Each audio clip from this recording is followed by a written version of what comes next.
Hey everybody, this is Darren Van Dam, and you are watching Flick Connection, the show that helps you get more out of movies. And today, I want to tell you about some of the absolute best movies on Prime Video that you have probably missed.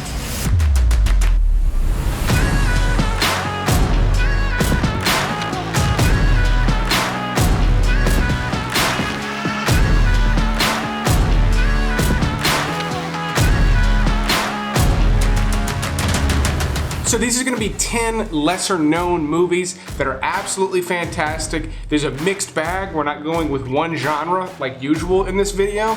We're going with sort of just ones that have not gotten enough attention. So hopefully by the end of the video, you find several movies you're interested in that you've never heard of before. Now my number 10 pick on this list is a really weird movie about a cult that manages to somehow be weirder than the idea of actually being in a cult. This one is called False, and it's about a man who's sort of a cult expert who is hired to help bring someone's daughter out of a cult.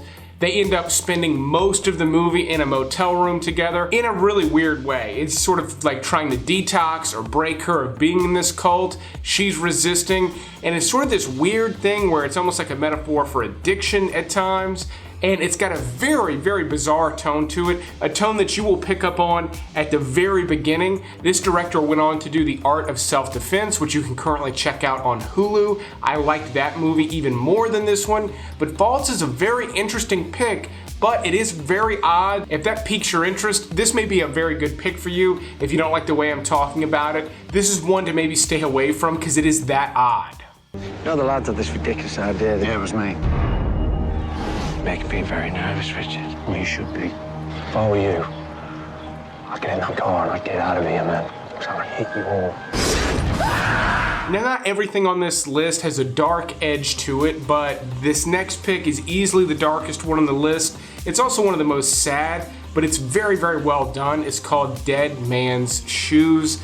This is a revenge movie, flat out. That's all that's going on in this is just a massive sort of revenge plot. It's very grim, but very, very well executed. Now you may recognize Paddy Considine. He is the main actor in this movie. You've probably seen him in a lot of stuff. He actually wrote this movie, and I think he did a great job. It's different from revenge movies in some ways, but also very familiar in other ways. And again, just sort of brutal, very realistic type of a revenge movie. This was filmed on a very low budget, but they managed to make that work. It sort of adds to the grittiness of this movie. If you like revenge movies, this is a must watch. It's that good, especially for such a kind of small, unknown movie. If that's not your bag, this may still be worth watching, but just fair warning, there are some very upsetting scenes in this one. Not the most upsetting things ever put to film, but for more sensitive viewers, this may be one to skip. So we'll leave that downer of a movie and go to one of the most underrated movies of 2019. It's called The Light of My Life. It stars Casey Affleck as a father with a teenage girl, sort of in the middle of, I want to say, an apocalypse. It's not really quite like that, but there's definitely been some sort of collapse. They're living out in the woods. They're sort of hopping into abandoned houses and just trying to survive and basically stay away from other people. Very much like The Road. I found this to not be as big of a downer as The Road. I find The Road to be one of the more depressing movies ever made, and while this one does have its moments, it's got a little bit more lightness to it, which the title would suggest. It's not a happy movie by any stretch of the imagination, but it does have sort of a better, I think, message than The Road had, but there's plenty of scenes of peril. I mean, he's trying to hide his teenage daughter from the world, and that ends up being a lot of the narrative, is she's sort of maturing and getting older, and he's not really sure how to help protect her anymore as she's sort of becoming a woman in this new, more dangerous world. That's very much what this movie's about. It's a very quiet movie. They're alone for a lot of the time. A lot of things are explained to you without dialogue, which I think is just fantastic. It's done very well in that way. But if you like movies in that genre, this is a great one. But even if you just like a good movie with good performances and you maybe overlook this one because it just didn't get a lot of buzz, mainly because film critics do not like Casey Affleck, so this one did not get much press, but it is a very good movie, and again, very underrated, one of the better picks that came out last year. And then we're gonna go way in a different direction with my next pick, Gone in 60 Seconds. And no, this is not the Nicolas Cage version. The Nicolas Cage version is available on Prime right now, and it is a remake of a 1974 film by the same name. Now, this was privately funded. The guy who wrote it, directed it, stars in it. Not only did he do all of that, he also funded it being put into movie theaters. He basically paid for this whole thing. And while I don't really like the movie as a whole, it's a little bit sloppy. You can tell it's made by people that don't know how to make movies. Keeping that in mind, it's actually done really well. But the thing that makes this movie really stand out is there is a 40-minute, not 14, a 40-minute car chase in which they wreck 90 cars. They wreck more in the movie, but they do 90 cars. They destroy them in 40 minutes, consecutive minutes in this movie. And a lot of this car chase was filmed guerrilla style. They would run out, block out the street, get a shot. A lot of the people you see in the background during this chase are real spectators, and it just feels real as a result. You do kind of need to know that. It helps to have me set it up. But it's just a gem of a movie because of how it was made and just what you see on screen. I mean, this is a Blues Brothers style chase that just doesn't ever seem to end. And the epic nature of this chase is what has kept this movie alive. The remake is not bad. The Nicolas Cage version is a cool popcorn movie, but it doesn't have the power, the pure power that this classic has because of that 40-minute car chase. You decide to run off, I will hunt you down and I'll kill you. Am I gonna die? Most likely. One of the best crime epics I've seen in years just came out this past year, and it's already included with your Prime membership. It's called Arkansas. Now, this is a drug movie. It's about drug dealers in the South, which is something we haven't really seen on film before. And it's really two movies at once. You're dealing with these two lower level drug dealers that sort of get into a rub and they're trying to get out of it. All of that's very well done. John Malkovich has a great role in it. And then you get this backstory with this Vince Vaughn character and sort of how he rises to power as this drug dealer. It's really fantastic. There's some violence in it, there's some humor, but it is very, very epic. Now, don't get me wrong, it's a smaller movie, but sort of in the style of Goodfellas. There's a lot packed into it, a lot of quick cuts to some backstory stuff that just really makes this a very rich movie. There's a lot going on in it because it's so different. It's showing us a different side of things, not just because it's in the South, but we're just seeing how things function in a way that's very different from anything that you've seen on The Wire or Breaking Bad or name a famous drug movie or TV show. Arkansas manages to be different, yet it still feels very grounded. It never really goes out of bounds. Now, before moving on to the top 5 on this list, I want to talk about today's sponsor, Universal Yums. This is a fantastic snack service that I have been using for months and months now, I think 6 or 7 months, basically all of quarantine. I've been getting these snack boxes delivered to my door, and every single month it comes from a different country, and it's loaded with chips, cookies, crackers, candy, all kinds of stuff from a different country each time, and it's a surprise. Me and my wife make a night of it, and right now they're doing a gift box special, so you can give it as a gift or just get a little more variety for yourself. Visit the link in the description below, and you can choose between the regular package or the holiday box. And the holiday box is packed with things from 6 different countries, and you can choose 3 different sizes at 3 different price points. You can choose how often they get sent. You can pick from just one, or you can be extra generous to your friend and sign them up for multiple months in a row. I think it's a fantastic gift, especially for somebody who has everything that doesn't need more stuff. They're gonna eat all this stuff and it's gonna be gone and out of their house. It's the kind of gift that I like to get because I don't need more stuff piling up in the house. So check out the link in the description, see if it's a good gift to give this year for anybody you know. But let's go ahead and move on with the top 5 movies on this list. Now, a movie that would make a great pairing with that holiday box from all over the world is a documentary called Samsara. This is actually footage from all over the world, and it's stunning, it's beautiful, it's amazing to look at, but there's no narration, there's no information given to you in this. It's just a visual feast of things all over the world, and it's almost as if it's like a representation, like if we were to shoot a DVD or a Blu-ray or whatever out into space for aliens to maybe see some sort of representation of Earth, this is something that we could send. And on top of that, it's absolutely beautiful. One little trick to do with this one, if you're not digging the music on it, mute it and put your own music on. I've done it. Why do you want to listen to the TV with the stereo on?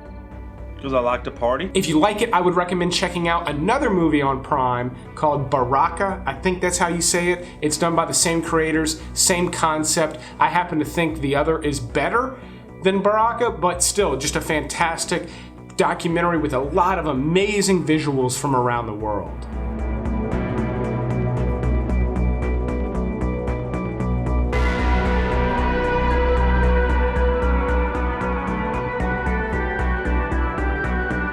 Okay, now we're gonna slip back into a darker selection with something that's just dripping with like this vintage Twilight Zone vibe.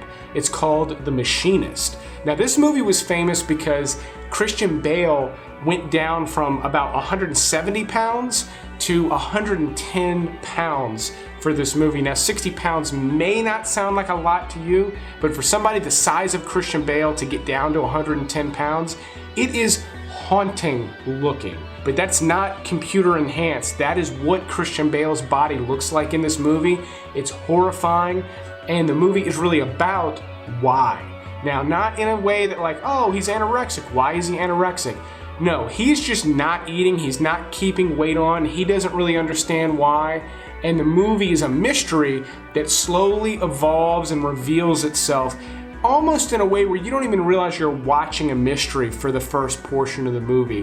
Eventually, though, you do get the sense of that and you start to pick up on clues, and it's very, very expertly delivered. And something that I just find mind-blowing about this is that Christian Bale went from this weight to his Batman Begins weight in about 6 months. He went from looking like this to looking like this. But in addition to that backstory being interesting, it's just kind of a cool, creepy, kind of a slick mystery movie. If that's your vibe right now, definitely check this one out. Okay, now we're gonna jump to legendary director Stanley Kubrick, one of his first movies that also happens to be a really good heist movie. It's called The Killing. Now this is from 1954, and for a black and white film from 1954, this one feels surprisingly current. What I mean by that is it's just very, very intelligent. So it's just a heist movie. They're trying to rob the safe at a horse race.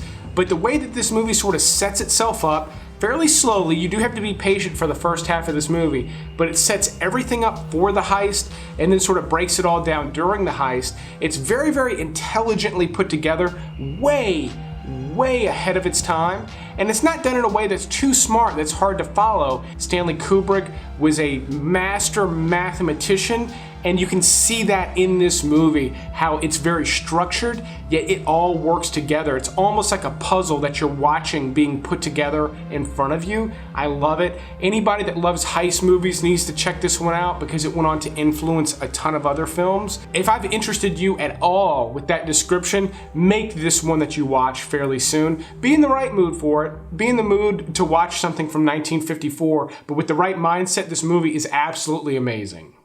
Alright, shaka-laka-doo, shaka-laka-dooby-dooby-doo, shaka-laka-doo. You got a little bit more there.